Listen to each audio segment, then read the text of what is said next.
again, the topic that we will be going in is driving impactful growth, the IDB President's vision for Latin America and the Caribbean, and the role of the digital economy and knowledge-based services. So we're going to try to speak about the opportunities. What about the digital infrastructure gap? How about accessing new markets? What does that look like? What do we need to do to position to access those markets?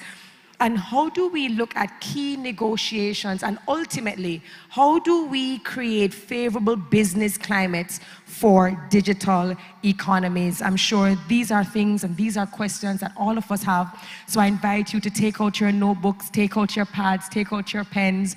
I know many of you will be taking videos and photos, but please ensure that you're also taking your notes. Thank you so very much. Ladies and gentlemen, if we could, we'd like to welcome to the stage the President of the Inter-American Development Bank, Senor Ilan GoldFajn. Please make him welcome.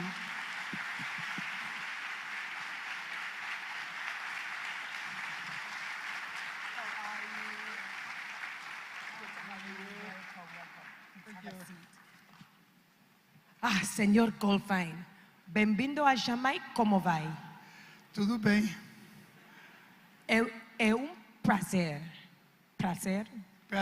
I am working on my Portuguese. Thank you so very much for being here.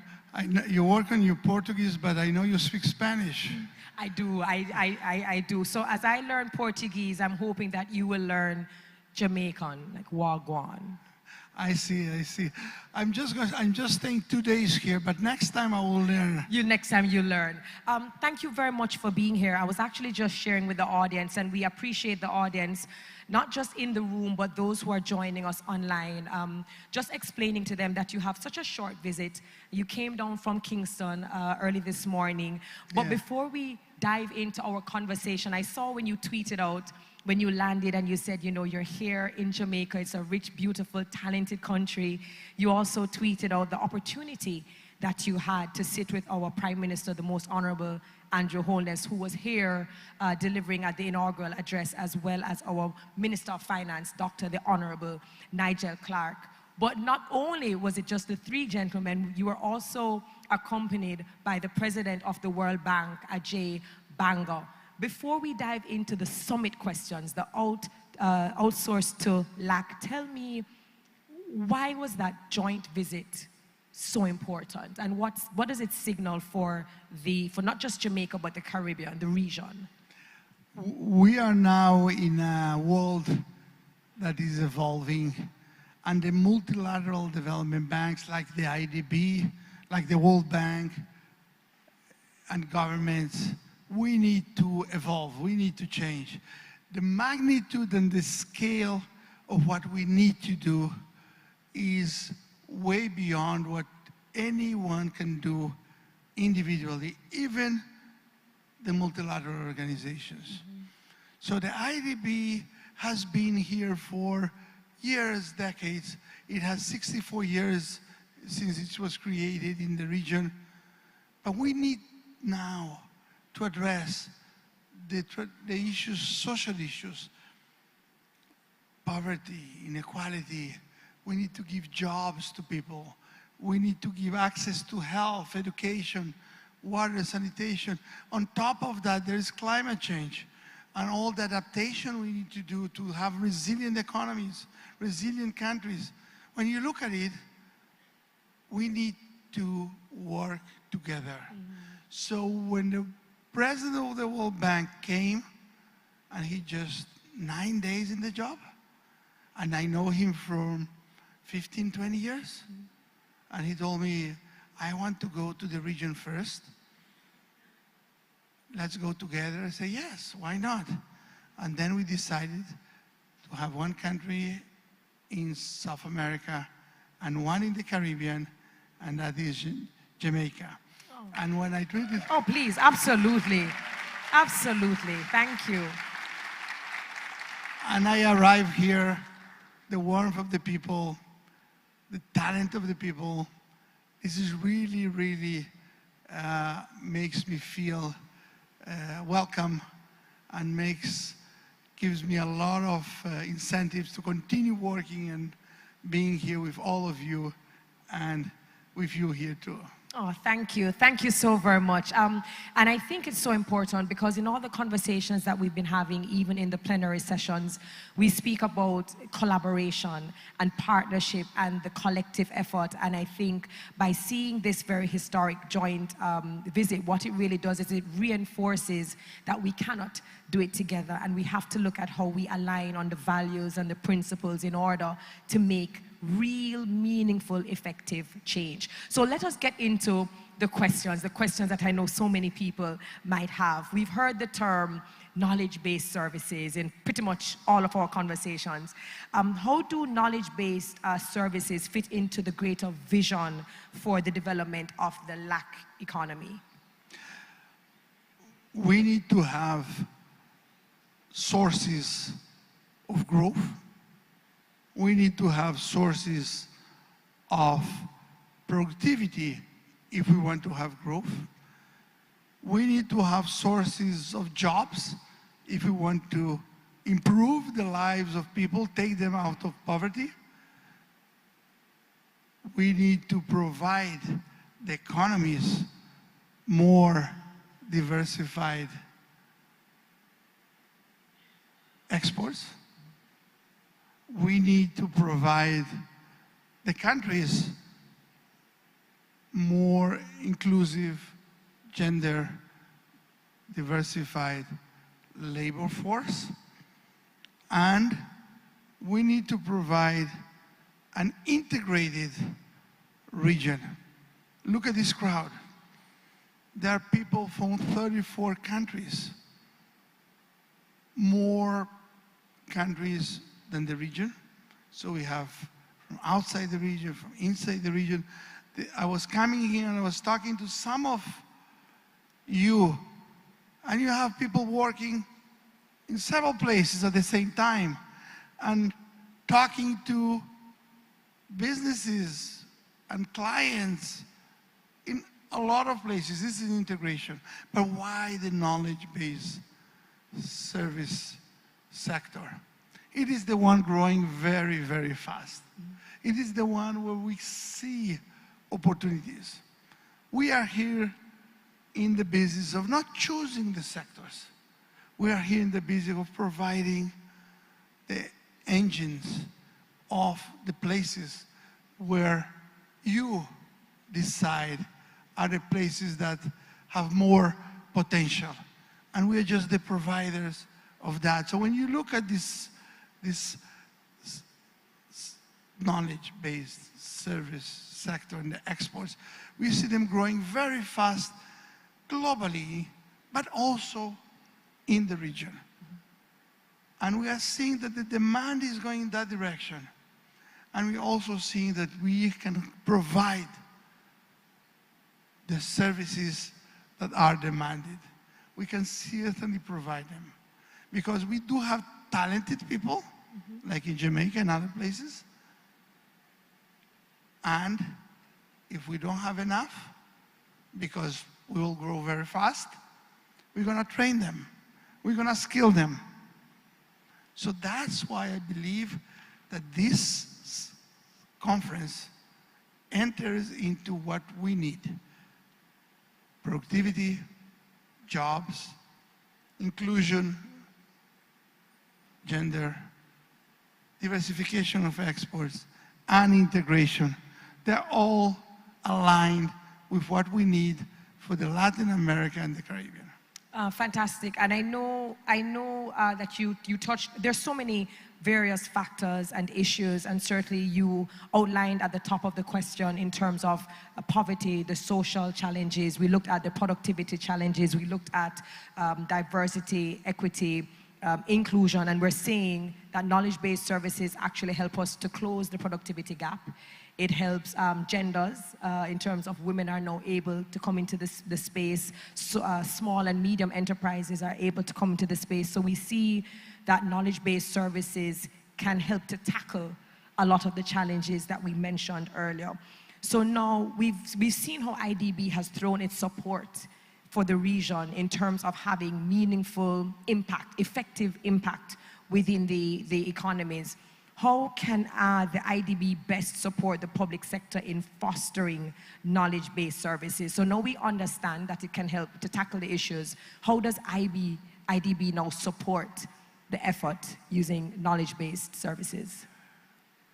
We need to be providing the basis that everybody here needs. First, the companies, they need trained people. People are not born trained. They're born with there's innate potential, but we need to educate them. We need to give them skills.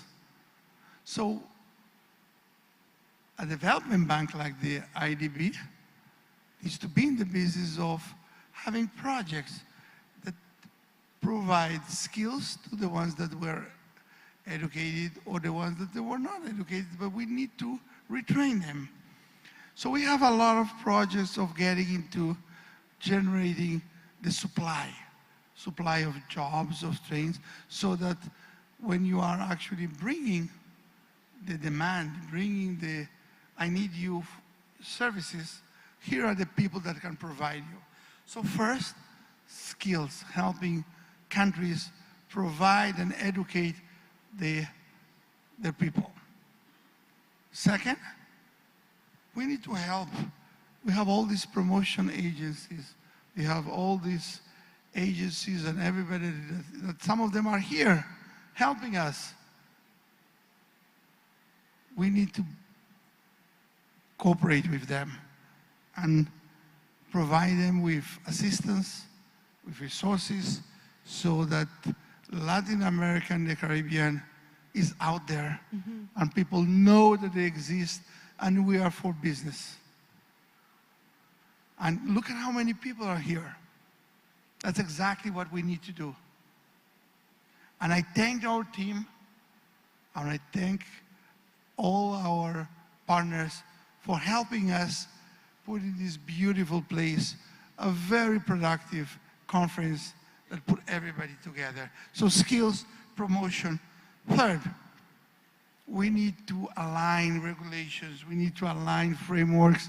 We need to be able to standardize, because the way we learned is that things have scale, can get faster and multiply when you are able to talk the same language. You are learning Portuguese, you are learning Spanish, French, because you want to talk the languages. So we are in the business of aligning other type of languages, regulations, frameworks. And finally, we need somehow to, whenever we need the infrastructure, we need to align it here. Infrastructure means both physical but also digital. And that's very, very important. You had mentioned skills, and I know that because this is a conversation, I know that some of the projects that IDB has done, for example, in Chile, where I believe 70% of your IDB graduates, you know, they were employable and they were promoted. I know in Jamaica through IDB projects, about 4,000 Jamaicans, you know, learned the skill. Just for purposes of the conversation and for the audience to understand, when we are putting these programs together, having analyzed the impact that we want to create, the livelihood, to get people out of poverty, to have inclusion and equity, is it that we tailor make it based on the territories, the different programs? Yes, you look at what, how is the country is structured, what are the population, what do they need, and you engage. That's the reason that we have the IDB in 26 countries, offices. The same way that you have in Jamaica people here all year long. And that's not offices of 1 or 2 people. large offices all across the Latin America and the Caribbean so that you can understand where they are. We are not in the business of coming here in the good times and in the bad times with somewhere else. We are here in the good times, in the bad times. We are here all the time. And that was a decision, and I'm very free to say, that was a decision made way before I came. That's not my project. That's not this administration. This is the IDB decision years ago to be in the ground, talking to the people. And I increasingly hear when the people tell me, well, this is the team. We are very close. I'm very happy to be here with them. They are part of our, so we get somebody from some other place and he becomes an honorary Jamaican. And they tell me a lot of places. We welcome the idea. We welcome it. We welcome it. So that's very important. So when we do skills, and skills is a priority in general, but we tailor it to the country. You mentioned something earlier as well about trade promotions, and we do have quite a lot in the TID zone, the exhibition hall. Something that was very prudent and potent that was said is that, you know, generally, traditionally, we have trade promotions and we have strategies that are based around like goods and products. You know, how important is it for us to have strategies that now include the knowledge bases and have the trade promotions also overhaul their strategies to be better at including knowledge-based services? We need to promote what people desire. We need to promote what the world is going. So we know that the knowledge-based service is growing very fast. We know that the world is changing from exports of goods, commodities, to services. We look at the growth that is happening. So you want to promote something that has potential. And when you promote something that has potential, you do a lot of good things. One of them is that you diversify. And the reason you diversify is because you want to be more engaged and integrated. And we are the IDB, are in the business of integration, regional integration. We are in the base of increasing productivity. If we are able to grow based on knowledge, based on these experts, we can close the gap in productivity that you can grow 7% more. So that's a lot. That means that we can provide people with their livelihood and a better life faster than otherwise. So you asked me about promotion. You can promote people's lives faster by this promotion that we are doing. And the IDB, yesterday we were talking about when we had these meetings, is a place where you convene. When you bring people, you have this power, because sometimes people think that the IDB is just the loans, just the money. It is the money too. But when you look at it over time and you analyze it, it's more about knowledge, providing assistance. What we are doing is providing the capacity to bring people together, to convene. If you think about it, we are the only Latin American institution that have this power of having 26 members from the region, plus 22 from outside the region. And we are the convening. And we have the public sector, the IDB Public. And we have the private sector, the IDB Invest. And we have the IDB Lab, which is the nascent companies and the venture capital. So that is what we promote. We promote integration, we promote jobs, we promote the livelihood of people.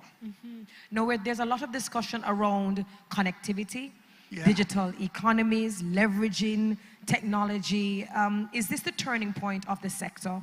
What should be done to ensure that Latin America and the Caribbean benefit from technological advancements, that we're not left behind, but that we are making use of the opportunities and we are being included in the move and the evolution of the future? So that's a very important question, because if we are not able to include people, what we are doing will not have the legitimacy to go forward. We will be having another project and maybe some years of progress, some years of good jobs, but then at the end of the day, it will be interrupted because people will not see the value, the ones that vote, the citizens. So we need to be very clear that the growth engines include people. So you mentioned connectivity.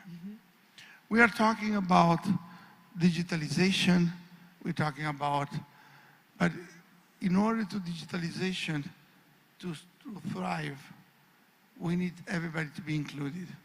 If you're not included, how can you benefit from the digital transformation? So if you connect more people, then you include more people. Second, you need to give access of these benefits to everybody. We need to have an active policy of including more people. We have in the IDB, every project we do has a gender and diversity component.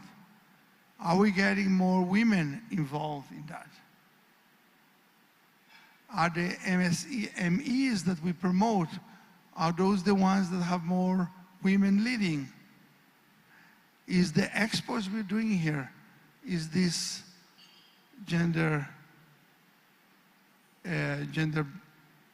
reducing the gender bias?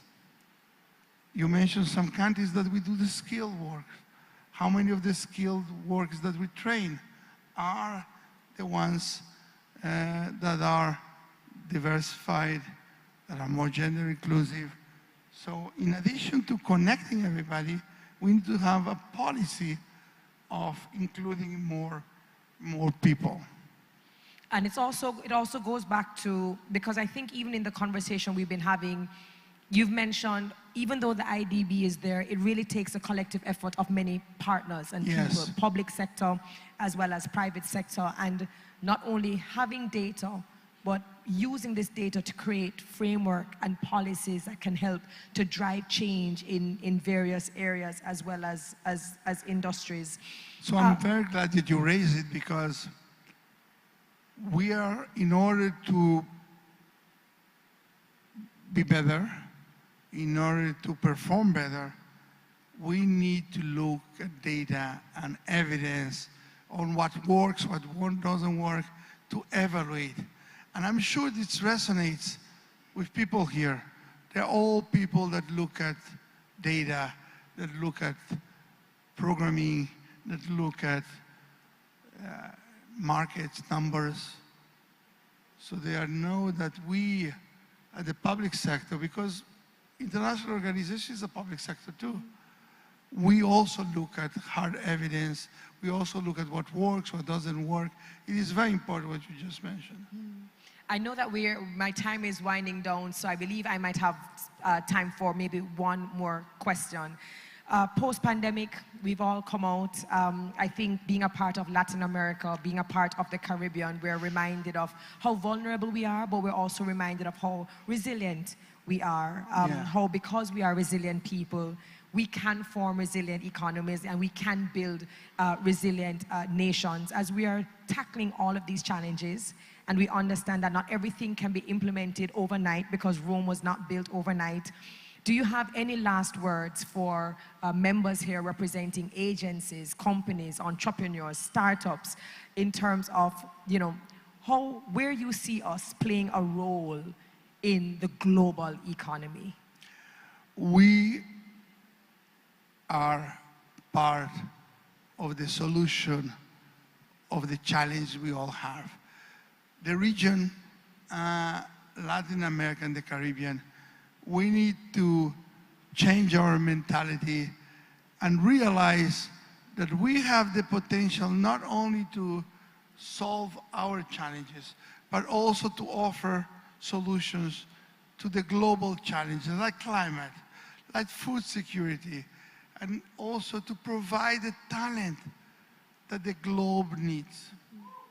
And I think we need to absolutely have this change of switch it, because we have been saying for decades about, oh, this is our problems. Why don't the rest of the world look at us and say, how can they help us and provide resources? We are now here and now telling the world, we are now helping you, providing you the talent we have here. I could not have asked for a better way to close off. We are out of time. But such a poignant reminder that we may be small, we may appear as very small markets, but we are here and we have the talent and the expertise, the drive and the resilience to help the world. Ladies and gentlemen, another round of applause for the President of the Inter-American Development Bank, Mr. Ilan GoldFajn. Thank you so very much for being here. And thank you for all your effort, and thank you for your resilience too. Thank you. Your career, your success is a show of resilience, because we need resilience in our careers, resilience in our families, resilience in our countries, resilience in our region.